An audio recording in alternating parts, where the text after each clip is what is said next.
এবং এই ভুলে যাওয়াটাকে সমস্ত রাজনৈতিক দল নিজেদের মতন করে ব্যবহার করে। প্রশাসনকে দিয়ে যতক্ষণ পর্যন্ত এই সমস্ত নানান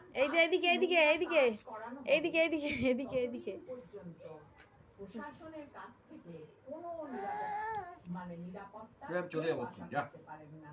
পাড়ার ক্লাবগুলোকে যখনই টাকা দিয়ে দিয়ে শোষণ করা হবে, তখনই লোকাল থানায় ফোন করলে 12টা পর্যন্ত মাইক বাজছে, লোকাল থানায় ফোন করলে থেকে বলছে একটু সহ্য করে নিন, কি করবো বলুন, পর্যন্ত মাইক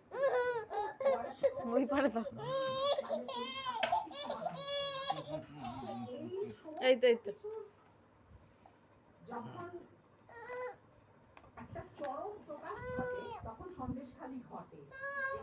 বারবারই একটা প্রশ্ন উঠে আসছে দেখছি যে কেন বলেনি, বলছে ভয়ের জন্য বলে। আমার কিন্তু সেটা মনে হয় না।